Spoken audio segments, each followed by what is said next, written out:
Hello नमस्कार आदाब दोस्तों, मैं हूँ स्नेहा और आप देख रहे हैं साम टीवी के सेक्स से सुखी जीवन का मंत्र डॉक्टर विजय दहीफले जी के साथ इस खास शो में आप सभी का स्वागत है। दोस्तों, जब भी हमें कोई मेडिकल इमरजेंसी आती है या फिर हमारी तबीयत जो है बिगड़ जाती है, हम परेशान हो जाते हैं, लेकिन तब हम ये सारी बातें हमारे परिवारजनों के साथ शेयर करते हैं। लेकिन जब भी हमें सेक्स से जुड़ी कोई परेशानी सताती है तो तब भी हम ऐसे करते हैं नहीं, क्योंकि हम शर्माते हैं, हम बातें बताने से घबराते हैं, हम ये बातें शेयर नहीं करते क्योंकि हमें बहुत हिचकिचाहट भी होती है। लेकिन दोस्तों, अभी शर्माने की, घबराने की कोई ज़रूरत नहीं है, क्योंकि डॉक्टर विजय दहीफले हमारे साथ है जो आपकी सेक्स से जुड़ी सारी समस्याओं का समाधान करेंगे। तो आइए शुरुआत करने से पहले जानते हैं डॉक्टर विजय दहीफले जी के बारे में। डॉक्टर विजय दहीफले एक जाने माने सेक्सोलॉजिस्ट, यूरोलॉजिस्ट और एंडोलॉजिस्ट है। डॉक्टर विजय दहीफले जी के क्लिनिक संभाजी नगर, हैदराबाद, दिल्ली में द्वारका, पुणे तथा नवी मुंबई में नेरुल, खारघर मेडिकोर हॉस्पिटल, थाने, दादर, अंधेरी, कल्याण, नासिक, नागपुर, अहमदाबाद और दुबई में भी है। डॉक्टर दहीफले जी का भारत तथा अन्य देशों में कॉन्फ्रेंसेस और सेमिनार्स के लिए हमेशा आना जाना रहता है, जिनके माध्यम से डॉक्टर विजय दहीफले सेक्स संबंधी सभी समस्याओं पर सलाह एवं मार्गदर्शन करते हैं। तो हमारे साथ मौजूद है इस शो के खास मेहमान डॉक्टर विजय दहीफले जी, जो आपकी सेक्स संबंधी सारी समस्याओं का और सवालों का समाधान करेंगे। तो आइए डॉक्टर साहब का स्वागत करते हैं। डॉक्टर, आपका हमारे स्टूडियो में बहुत स्वागत है। नमस्ते। तो सबसे पहले डॉक्टर साहब ये बताइए कि सीमेंट जो होता है या फिर धातु, इसमें घटक कौन से होते हैं? कंटेंट एलिमेंट क्या है? जो हम शरीर देख रहे हैं, इसके अंदर हम धातु, उसके फायदे क्या है, मेल के लिए क्या फ़ायदा है, फीमेल के लिए क्या फ़ायदा है, ये सब हम देख रहे हैं। यहाँ पे फिर ये धातु होता क्या है, कंटेंट क्या होता है धातु में। समझो 2 या 4 ml का जो क्वांटिटी आता है, उसके अंदर सबसे इम्पोर्टेंट क्या रहते हैं, 2 या 5% रहते हैं स्पर्म, शुक्राणु। फिर रेमिनिंग पार्ट क्या है, इसमें 200 प्रकार के प्रोटीन्स है इसके अंदर हार्मोन्स है, एंटीऑक्सीडेंट है, यहाँ पे जो विटामिन है इसका भी कंटेंट इसके अंदर रहता है, फ्रुक्टोज इसके अंदर है। तो ऐसे बहुत ही इम्पोर्टेंट घटक जो सीमेन में रहते हैं, क्या काम रहता है उसका? एक तो यहाँ पे सामने वाले को डेफिनेटली हार्मोनल सप्लाई करता है, और ये स्पर्म है जो अपनी प्रोजेनी बढ़ाने वाले है, उसका नरिशमेंट करके उसे जिंदा रखते हैं। कहाँ तक? फैलोपियन ट्यूब या यूट्रस में फीमेल में जाके फर्टिलाइज करने तक। तो इतना बड़ा इम्पोर्टेंस रहता है ये कंटेंट का जो सीमेन के अंदर रहते हैं। शरीर में हमारे जिंक की कमी होना और सीमेन का संबंध कैसे लगाए? Very nice question. डीएनए जो रहता है शुक्राणु का, जिंक की लेवल आपके बॉडी में अच्छी होगी तो ही आपके स्पर्म नॉर्मल बनेंगे, नॉर्मल काउंट बनेगा। यानी 10 मिलियन से लेके 15 मिलियन से लेके 200 मिलियन पर ml में रहना चाहिए। दूसरी बात क्या आती है, उसका न्यूक्लियस का डीएनए जो है वो स्ट्रांग होना चाहिए। और तीसरी इंपॉर्टेंट बात, उसकी बॉडी, हेड है, नेक है, टेल है, और मोटिलिटी, स्पीड जो है उसकी, वो जिंक पे डिपेंड रहती है।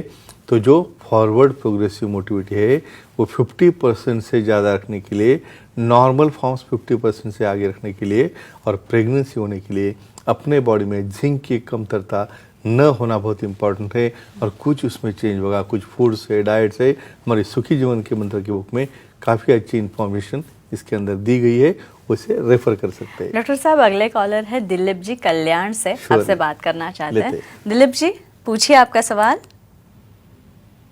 Hello sir. हाँ, बोलिए।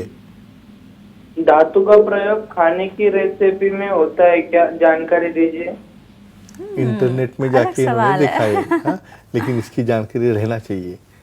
ये देखो, हम एक एग्जांपल आपको देता हूँ। भाई, तुम्हारे टीयर्स हो गए, तुम्हारे जो सलाइवा है हो गई, बहुत बार नाक के अंदर किसी किस्म भी रहते हैं, आपके बैठे बैठे आवाज़ करके खाते रहते हैं उसे भी।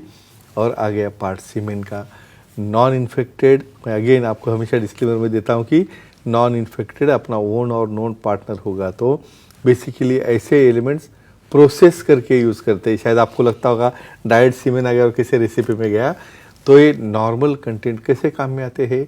स्पेशली कुछ जूसेस है, यानी स्पेशली हम जब फॉरेन कंट्रीज़ में जाके देखते हैं तो उसके जो एक्टिव एलिमेंट है, जो स्पर्मिडिन नाम के एलिमेंट है, उसके अंदर के जो बाकी घटक है, प्रोटीन्स है, उसका एक स्पेशल फ्लेवर भी रहता है। तो प्रोसेस करके जिसमें किसी भी तरह का HIV एड्स या कोई इन्फेक्शन नहीं हो, ऐसी पूरी असेसमेंट करने के बाद डेफिनेटली एज ए एडिटिव बोल के कुछ रेसिपीज़ में इसे यूज़ किया जाता है। शायद यहाँ पे हम इंडिया में नहीं देखते, ये बाहर के कंट्रीज में हम कॉमनली देखते हैं। जी जी। और एक बात यह है कि पुरुषों के बारे में अगर बात करें तो धातु का इंजेक्युलेशन क्या होता है? हाँ, आप तो बहुत काफ़ी स्टडी करके आ गए। सबको इजैकुलेशन पता है, लेकिन इंजैकुलेशन पता नहीं। मतलब आप कुछ लोग देखते होंगे, शायद कुछ तावीज़, यानी जापानीज़ की मैं बात कर रहा हूँ, या कुछ ऐसे लोग रहते हैं भाई वो हम कहते हैं कुछ करते नहीं है, एक्टिविटी करते नहीं है, फिर उनके सीमेन का क्या होता होगा? बाहर आने के बाद तो दूसरे को फ़ायदा हो रहा है, खुद को फ़ायदा कैसा करेंगे? तो एक ऐसा टेक्निक है, जब इजैकुलेशन जब बाहर होने की मोमेंट आती है, उसी वक्त बॉडी को कंट्रोल करके उसको रिवर्स अपने बॉडी में, यानी रिवर्स अपने ब्लैडर में पुश किया जाता है। और जब वो रिवर्स बॉडी में पुश होता है तो उसके प्रोटीन्स, उसके बाकी के एलिमेंट, एंटीऑक्सीडेंट उसके अंदर एब्जॉर्ब हो जाते हैं और अपने बॉडी के अंदर वो रिसाइकिल होते हैं। तो उसे इंजैकुलेशन कहते हैं, जो प्राचीन कालों में कुछ लोग इसे प्रैक्टिस करके, लर्न करके, बाहर के बजाय रिवर्स अपने ही ब्लैडर में डाल के उसको यूटिलाइज करते थे। लेकिन प्रैक्टिकली हम देखा जाएंगे तो ये प्रकार का एक हम व्याधि या डिसीज कह सकते हैं, जो लोगों को, कुछ लोगों को बाहर सीमेन नहीं आता, उसे ट्रीटमेंट देके, ब्लैडर नेक को कॉन्स्ट्रिक्ट करने वाले ड्रग देके उसको फॉरवर्ड लाना पड़ता है। और यही सीमेन डॉक्टर साहब स्त्रियों के लिए कैसे कारीगर साबित होता है, फायदेमंद साबित होता है? अच्छा, डेफिनेटली, बस यही भी बोलेंगे। अभी यहाँ पे हम बात कर रहे हैं कि आपका सेक्सुअल कांटेक्ट विदाउट प्रोटेक्शन क्यों होना चाहिए। ठीक है, आपको प्रेगनेंसी नहीं होना चाहिए, इसलिए आप उसके लिए कॉपर टी है या कोई और कोई IUCD जिसे बोलते हैं हम यूज़ करते हैं। लेकिन हम थ्रू आउट मुझे बच्चा नहीं होना है, इसलिए सिर्फ कंडोम या निरोध यूज़ करके हमेशा करते रहोगे तो सीमेन के अच्छे घटक उसके अंदर जाएंगे नहीं, वजाना की इलास्टिसिटी वहाँ पे रहेंगी नहीं, उसका लुब्रिकेशन अच्छा होगा नहीं, वहाँ पे सटाइटी या सेटिस्फैक्शन उनको मिलेगा नहीं। और बहुत बार ये जो है डिप्रेशन की समस्या, लॉस ऑफ इंटरेस्ट की समस्या, ये डिपोजिशन नहीं हुआ तो होता है, लेकिन ये सीमेन नॉन इन्फेक्टेड होगा तो ही। डॉक्टर साहब, सारा जी आपके साथ बात करना चाहती है, वाल्केश्वर से, उनका फोन लेते हैं। सारा जी नमस्ते, आपका सवाल पूछिए। Hello sir. हाँ बोलिए। जी। सर, स्त्रियों में धातु या सीमेंट की वजह से डिप्रेशन पर क्या असर होता है, इसकी जानकारी दीजिए। अच्छा, क्या बात है, यही डिप्रेशन पे डिस्कशन क्या हम असर होता है? कंटिन्यू करते हैं। कौन से एलिमेंट रहते हैं ऐसे? सबसे इम्पोर्टेंट इसके अंदर है ऑक्सीटोसिन। ऑक्सीटोसिन के बाद में इसके अंदर आते हैं अमीनो एसिड्स, और बाद में कॉर्टिसोल जैसे एलिमेंट्स है, डोपामिन जैसे एलिमेंट्स है, एंटीऑक्सीडेंट जैसे एलिमेंट है। और मैं अभी और आपको रिपीट करूँगा, नॉन पार्टनर के साथ प्रेगनेंसी के लिए केयर लेके उसका नॉर्मल डिपोजिशन वजाइनल वॉल में हो जाएगा, तो उसमें उसका एब्सॉर्ब होके ऑक्सीटोसिन एब्सॉर्ब होता है, उनके अंदर उत्तेजना बढ़ती है, कुछ माइंड में स्ट्रेस है, कुछ हेडेक है, कुछ माइग्रेन है, या किसी भी प्रकार का डिप्रेशन होगा। तो एक स्टडी में दिखाई दिया गया है कि जो कंडोम यूज़ करके वहाँ पे एक्टिविटी कर रहे हैं और जो विदाउट कर रहे हैं, उसमें इतना बड़ा डिफरेंस है। नियर अबाउट 70% फीमेल में डिप्रेशन या लॉस ऑफ इंटरेस्ट की समस्या पक्का नहीं आती है, ये अच्छे सीमेन की वजह से। डॉक्टर साहब, आपके कहने से, आप अब तक के डिस्कशन से यही अंदाज़ा लगाया जा सकता है कि सीमेन अगर स्त्री के बॉडी में डिपॉजिट होता है तो उसका ज़्यादा फायदा होता है। लेकिन इसमें अनप्रोटेक्टेड सेक्स में प्रेगनेंसी के चांसेस भी होते हैं। लेकिन अगर सीमेन का फायदा लेना हो और प्रेगनेंसी भी टालनी हो, तो क्या करें? Definitely, very nice question. अभी आप तो बोलोगे भाई प्रोटेक्शन भी यूज़ करो, बाद में फिर बच्चा भी नहीं होना चाहिए, फिर मुझे इन्फेक्शन भी नहीं होना चाहिए, तो क्या करना चाहिए? तो सबसे इम्पॉर्टेंट यहाँ पे बेझिझक आपका कोई पार्टनर होगा तो उसकी टेस्ट करके लेना भी नॉर्मल है या एबनॉर्मल है। दूसरी बात आती है कि यहाँ पे बेनिफिट मिलने के लिए डिपॉजिट तो होना चाहिए फॉर्नाइसिस में या पोस्टीरियर वॉल ऑफ वजाना में।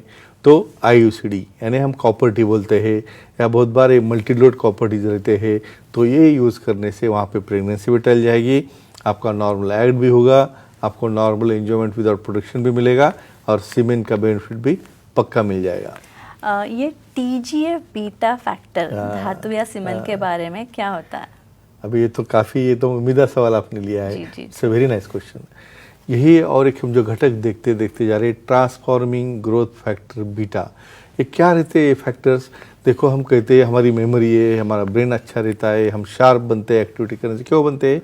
हमारे बॉडी की जो न्यूरॉन्स रहते हैं, न्यूरॉन्स यानी जो कंडक्शन करने वाले घटक, यानी ब्रेन से इम्पल्स जा रहा है हमारे हार्मोन को, हार्मोन से जा रहा है हमारे लिंक को, तो इसका कंडक्शन फास्ट हो जाता है।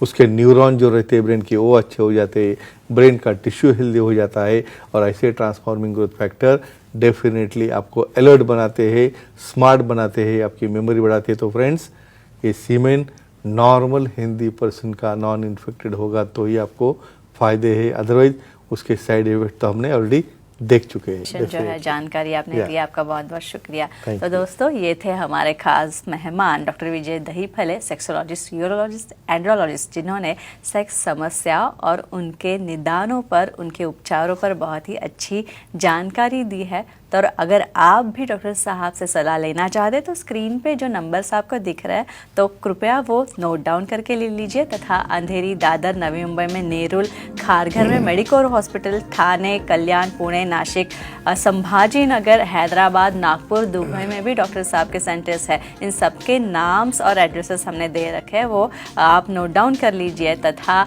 ईमेल आईडी है, वेबसाइट भी है डॉक्टर साहब की, sexologistvijaydahipale.in। इस वेबसाइट पे जाके आपको अपॉइंटमेंट का बटन दिखेगा, वो क्लिक कीजिए और बड़ी ही आसानी से आप डॉक्टर साहब की अपॉइंटमेंट ले सकते हैं और बेहतर और सरल तरीके से आपकी सारी सेक्स संबंधी व्याधियों पर, समस्याओं पर, सवालों पे आप समाधान पा सकते हैं। डॉक्टर साहब, आप यहाँ आए और इतनी अच्छा जानकारी दी आपने, उसके लिए फिर एक बार आपका बहुत बहुत शुक्रिया। तो अभी समय हो चला है सब दर्शकों से अलविदा कहने का, अलविदा कह देते हैं। Thank you. चलो, गुड नाइट, शब्बा रात्रि, शुभ रात्रि।